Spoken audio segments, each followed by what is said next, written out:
What we do want to do today, or in our training, is we hopefully that you guys will leave here with some skill and ability to use motivational interviewing, to understand what motivational interviewing is, and have some skill of talking with people in a way that might be very different for some of you. For some of you, it might be what you've been doing and feel really familiar, but for some people, it's a whole different way of thinking about how to counsel and talk with kids about their substance use.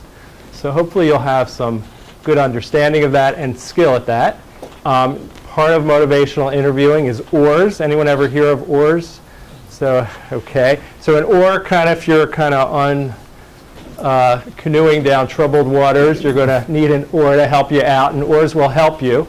And we'll go over this later. It stands for open-ended questions, affirming, reflective listening, and summarizing. Those are some good skills to know when you're talking with kids about their substance use. We're going to learn about stages of change, how people change, and what stages people go through. That it's now been determined that people don't just change like a light switch. You're either you're ready to change or not, that you go through a process. We're going to talk about that. We're going to talk about screening. We started to talk about how to screen participants in your program, and then the brief intervention, exactly what that is. Okay. And that we also hope you'll leave here tomorrow afternoon with a plan in your head, in your mind, or with the person you came with about how you're going to implement SBIRT in your program. So we're going to have time for you guys to really think through, how's this going to work, and what are you going to try out? And that doesn't mean that it's going to work like a gem right away, but that have some ideas about how to get it started. It's going to take some tweaking and trial and error, but we hope you'll leave here with an idea of how you can start getting it going. And certainly that you'll have a commitment to do that.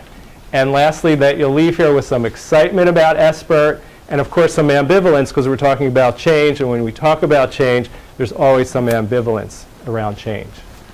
So that's our goal and hope for the next 2 days. So this is more what we're going to be doing, our agenda. We're going to start by talking about some of the tools in terms of building a brief intervention, the tools, some of the knowledge that you'll need to know when you start to do a brief intervention. Then those are the parts of the brief intervention. And then we're going to leave lots of time for you guys to test drive it, to give it a shot and see what works, how it feels. That we want you to leave here having some experience doing a brief intervention, so you'll be familiar with some of the words and the parts to it. One of the important tools that you're going to be using is sort of this overarching philosophy, and it's an approach, and for some people this may be new, for some people you may have heard of this, and for other people you may be doing this inherently. You may be instinctively doing this because actually with adolescents I feel like this is really one of the only ways to make headway. So motivational interviewing, generally speaking, was developed from the rather simple notion that the way clients are spoken to about changing addictive behaviors affects their willingness to talk freely about why and how they might change. The emphasis here is just on the way. It's not brand new information. You're not saying, wow, we just figured out substance abuse causes, there's costs that are involved with this. It's actually the presentation of the information. It's the interaction itself. And you all probably know that more than most people working with the populations that you do.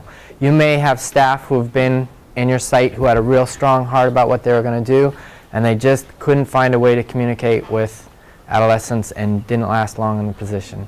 I saw that when I was working. And there may be other people who don't have much training, but they're there. They can make it happen. They can really communicate. And if you dig in, you'll probably see some traits from motivational interviewing. Okay, so here's a really simple statement. Motivational interviewing is a client-centered directed method for enhancing intrinsic motivation to change by exploring and resolving ambivalence. Right? Good. We're done? Everyone got that? Okay. So let's go and come up with a definition so that it can be your definition. Okay, so what we're talking about in terms of this approach, this is an overarching general approach that you're going to be using. This is not anything specific at this point, but what we're talking about, when you go back to your sites, you're going to be able to focus on the students, to meet their needs, to start where they are, to provide something that's age-specific, that it itself is specific, goal-oriented, and it's really focused on improving, making better, but really building on strengths, building on what they have already, and it's definitely not destructive. So it has to be a movement that doesn't tear them down. And we're talking about substance abuse still. We're talking about behavior, so we got to keep that in mind. You said it can't be destructive. We want to promote ownership, self-awareness. It's not based on outside rewards. It's already in them. It's not projected on them. It takes into account the unique individuals, develops self-empowerment and encouragement. Picture actual students in your programs. Picture actual students as we go through this. You're going to try to help them with development, growth, action, making conscious decisions, having ownership about this.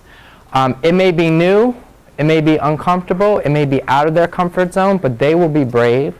They'll be reaching for opportunities. They're going to be working on accomplishing things. They may be vulnerable, but there may be some excitement with this as well, because there's a shift happening. And ultimately, we want to help them drift to a place where they have some clarity, some self-confidence. Okay, and we want to help them look at, which means maybe for the first time, moving towards ownership. We're still talking about substance use. Moving towards ownership and ultimately ending up with a level of understanding. Does that make sense? That's your definition. So let's just go back and look real quick. So now, repicture this statement. Motivational interviewing is a client-centered directive method for enhancing intrinsic motivation to change by exploring and resolving ambivalence. Okay, so generally speaking, what you guys have sort of already reviewed, so I'm going to use you for my next training. Motivational interviewing takes time to really find where your students, where they are in terms of the stages of change. And that's really opposed to their experiences with other providers, such as the law, maybe school, maybe family, maybe other programs they're a part of. That's as opposed to making sure that they're where we want them to be. Now for my numbers, I need this many graduates. Or for my probation class, I got to have this many people graduate. Or for me to look good, I got to be able to say, well, we used to have drug users, but we don't anymore. And this is not that philosophy. This is saying we're going to work to find where they really are.